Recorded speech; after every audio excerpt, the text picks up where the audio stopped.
Everyone, I am Sheenam. Welcome to my channel Shiny Classes. आज हम 9th class का chapter 2 start कर रहे हैं, that is matter round us pure. तो हमने इस चैप्टर में किसके बारे में पढ़ना है? मैटर और उसकी प्योरिटी के बारे में। प्योर क्या होते हैं, इम्प्योर क्या होते हैं, और मैटर को हमने कैसे डिवाइड करा है, कैसे सॉल्यूशन, ये सब हमने इस चैप्टर में स्टडी करना है। ठीक है, तो हम सबसे पहले मैं आपको ये बताना चाहूँगी, जैसे कि हमने लास्ट चैप्टर में भी यही करा था कि हम हेडिंग को समझते हैं, सबसे पहले चैप्टर के नेम को स्टडी करेंगे। अब हमें पता होना चाहिए मैटर क्या होता है। मैटर हम लास्ट चैप्टर में भी पढ़ के आए हैं। क्या होता है मैटर? एनीथिंग जो एनी सब्सटेंस या फिर एनी सब्सटेंस विच ऑक्यूपाई, कि जिसके पास क्या होगी, स्पेस ऑक्यूपाई करेगा, एंड हैव मास, उसे हम क्या बोलेंगे? मैटर बोलेंगे। Any substance which occupy space and have mass is known as matter. ठीक है बच्चे, अब हमने मैटर को तो समझ लिया है। अब हमारे पास जो मैटर है इसको हमने दो पार्ट्स में डिवाइड कर दिया है। कौन कौन से हैं दो पार्ट्स? Pure and impure.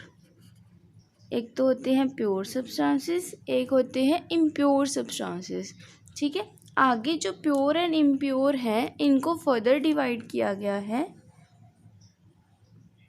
इनको एलिमेंट्स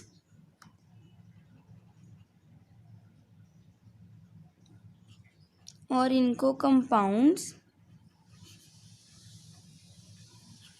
एंड प्योर सब्सटेंसेस को ओनली इन मिक्सचर्स।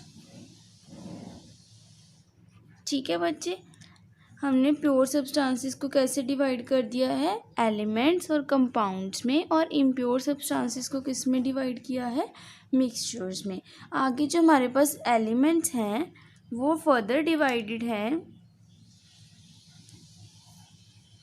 3 पार्ट्स में: metals, non metals and third is metalloids. ठीक है, और मिक्सचर्स, ये टेबल हम पूरा स्टडी करेंगे। मिक्सचर्स हैं होमोजीनियस एंड दूसरा है हेट्रोजीनियस। ठीक है, ऐसे हमारे चैप्टर का ही ओवरव्यू आ गया हमारे पास कि हमारे पास जो पूरे चैप्टर में हमने किसके बारे में स्टडी करना है। ठीक है बच्चे, तो हमने इस चैप्टर में हर एक पार्ट को अच्छे से करना है। पहले हमने मैटर को तो पढ़ लिया, अब हम उसकी 2 टाइप्स हैं जो उनको पढ़ेंगे। पहले हम प्योर सब्सटेंस से शुरू करते हैं। प्योर क्या होते हैं? हम स्टार्ट करेंगे सबसे पहले pure substances.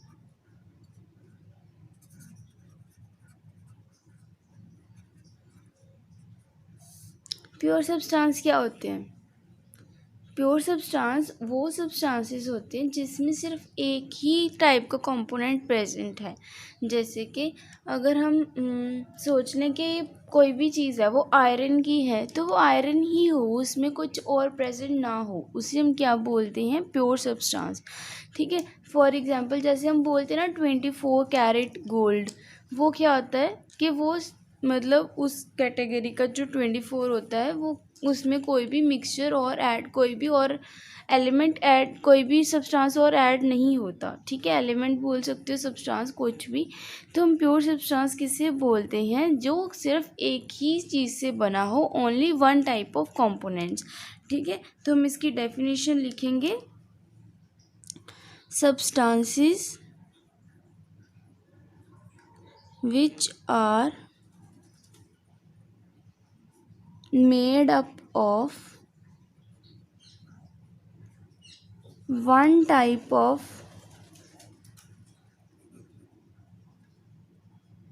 particles is called pure substances। उसे हम क्या बोलते हैं? Pure substances. अब प्योर सब्सटेंसेस को मैंने आपको बताया था किस किस में डिवाइड किया गया है, एलिमेंट्स एंड द कंपोनेंट्स। तो उसमें सबसे पहले हम प्योर सब्सटेंसेस वाला पार्ट कवर करेंगे। प्योर सब्सटेंसेस में हमने सबसे पहले किसके बारे में पढ़ना है, एलिमेंट्स।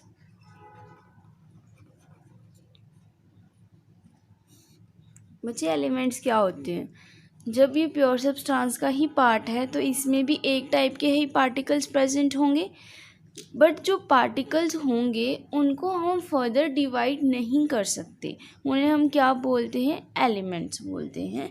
कैसे, जैसे कि मैंने आपको बोल दिया कि you have one atom of any element, suppose magnesium, aluminium, iron, copper, जो भी आपके पास एलिमेंट है। मान लो कि मैंने आपको बोल दिया कि आपके पास ये सिर्फ मेटल है, एक एटम है, तो आप एक एटम को तो नहीं फर्दर ब्रेक कर सकते, उसमें से आप कुछ और नहीं निकाल सकते। अगर वो आयरन का एलिमेंट है तो आयरन का ही रहेगा, उसको फर्दर डिवाइड करके किसी भी सब्स्टिट्यूएंट पार्टिकल्स में डिवाइड नहीं कर सकते।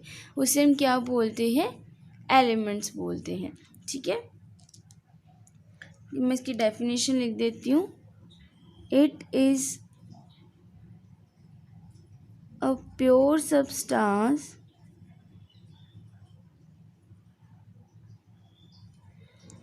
which cannot be divided further into small particle, कि उसको हम छोटे पार्टिकल्स में और डिवाइड नहीं कर सकते, उसे हम क्या बोलते हैं, एलिमेंट्स बोलते हैं। कि एक तो वो है प्योर और ऊपर से वो उसमें एक ही एटम प्रेजेंट हो, उसे हम क्या बोलते हैं, एलिमेंट। अब एलिमेंट्स में एग्जांपल आ जाएगी, जैसे आयरन आ गया, कॉपर आ गया, मैग्नीशियम, ये हमारे पास क्या हो जाएंगे, एलिमेंट्स हो जाते हैं। ठीक है बच्चे, समझ आ गई एलिमेंट्स क्या होते हैं। अब हमने जो करना है, एलिमेंट्स को मैंने क्या बताया था, एलिमेंट्स को हम किस किस में डिवाइड करते हैं, फर्दर 3 कैटेगरीज में डिवाइड किया गया है एलिमेंट्स को।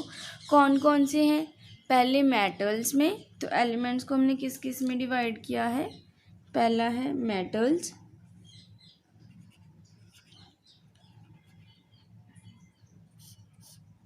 तो मेटल्स क्या होते हैं, मेटल्स में मतलब इनकी सारी जितनी भी एटम्स की एग्जांपल, एलिमेंट्स की एग्जांपल हैं, उनको मैं 3 कैटेगरीज में लिख रही हूँ। मेटल्स में आएंगे जैसे कि आयरन, कॉपर,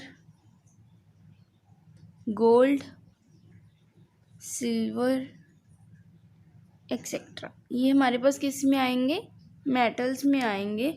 और दूसरा नॉन मेटल्स में,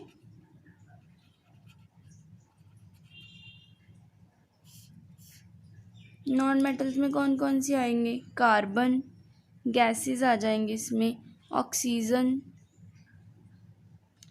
sulphur, hydrogen,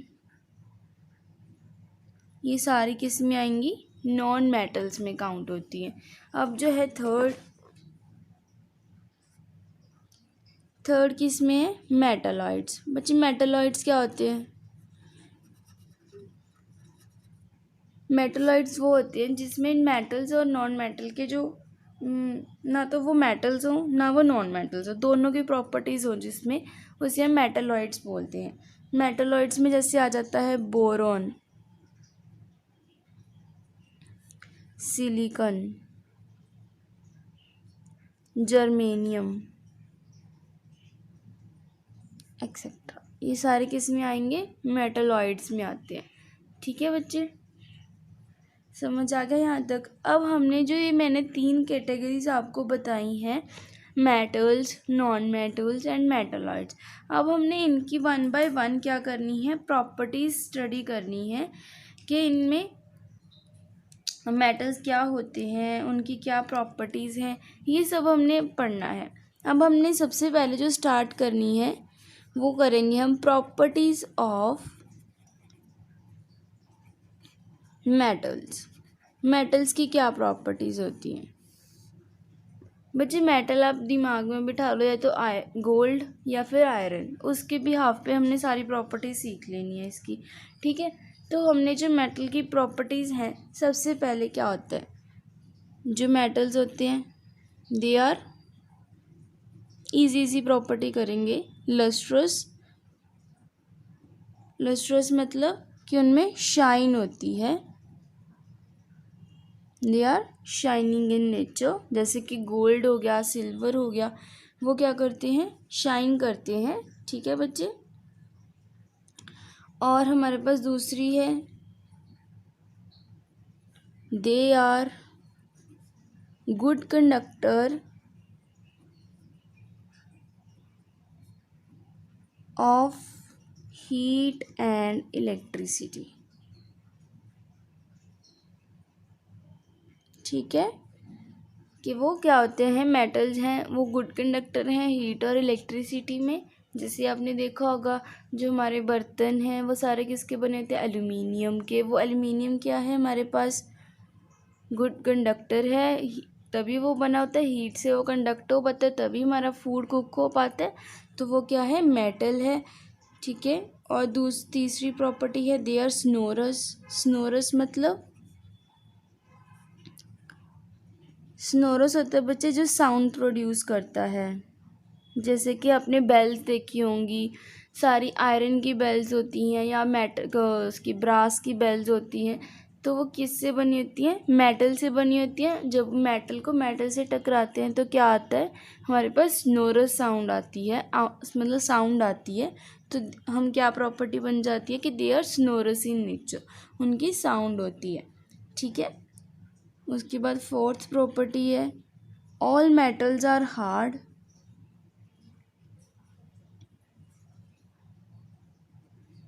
accept sodium and potassium. बच्चे, जो जितने भी हमारे पास मेटल्स होते हैं वो सारे क्या होते हैं, हार्ड इन नेचर होते हैं। सिर्फ सोडियम और पोटेशियम है हमारे पास एलिमेंट जो सॉफ्ट इन नेचर होते हैं। ठीक है, उसके बाद है fifth property, they are malleable and ductile. बच्चे, ये प्रॉपर्टीज़ आपको पता होनी चाहिए, लस्ट्रस, स्नोरस, मेलेबल, डक्टाइल, इनका मतलब क्या होता है। ठीक है, जो हमारे पास मेलेबल होता है, इसका मतलब होता है क्या, it can be beaten into sheets, कि इनको हम शीट्स बना सकते हैं। जैसे आपने देखा होगा, जो हमारे पास रूफ्स वगैरह की तरह यूज़ होती है, रूफ़ की तरह यूज़ होती है, तो वो आयरन की बनी होती है जो शीट होती है। तो हम जो मेटल है उनको शीट्स में भी कन्वर्ट कर सकते हैं। डक्टाइल, इनको वायर्स में बना सकते हैं। जैसे कॉपर है, कॉपर इज़ ए मेटल, तो उसको हम वायर्स में बना सकते हैं। ये हमारे पास 5 प्रॉपर्टीज़ हैं मेटल्स की। अब हमारे पास इसकी अपोजिट आ जाएंगी बिल्कुल नॉन मेटल की प्रॉपर्टीज़, वो भी लिख लेते हैं।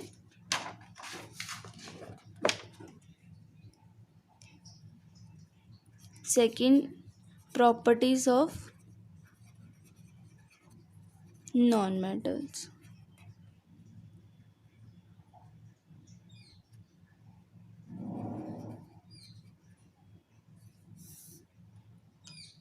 क्या क्या प्रॉपर्टीज होंगी, वो शाइनिंग नेचर थी, दे हैव डल अपीयरेंस। इसमें क्या लिखेंगे, ये डल होती हैं, देखने में अच्छी नहीं होती। ठीक है, वो क्या थे, गुड कंडक्टर थे, दे आर बैड कंडक्टर्स। बिल्कुल अपोजिट प्रॉपर्टीज हो जाएंगे बच्चे।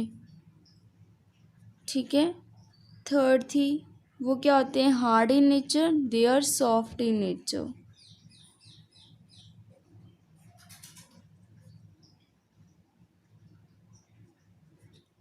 ठीक है, वो क्या थे, स्नोरस थे, they do not produce sound.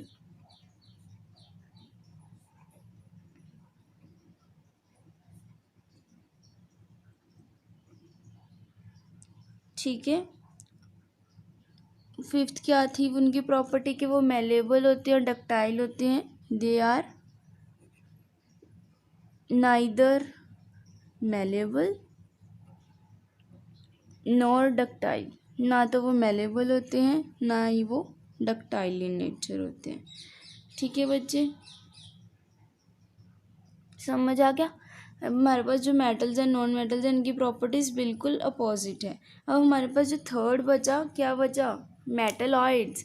ठीक है, अब हमने उसकी प्रॉपर्टीज़ भी लिखनी है। प्रॉपर्टीज़ नहीं है उसकी, बस मैं आपको उसकी डेफिनेशन बता देती हूँ कि बस आपको पता होना चाहिए कि क्या होती हैं मेटलॉइड्स, क्या होते हैं। ठीक है, अब देखो मेटलॉइड्स मैंने क्या बोला था कि जो मेटल्स और नॉन मेटल्स के बीच से में एग्जिस्ट करते हैं, ना तो वो मेटल की प्रॉपर्टीज़ होती है उनमें पूरी, ना नॉन मेटल की, इंटरमीडिएट प्रॉपर्टीज़ होती हैं। उन्हें हम क्या बोलते हैं, मेटलॉइड्स बोलते हैं। जैसे मैं एग्जाम्पल इसमें डेफिनेशन लिख रही हूँ, the elements that have intermediate properties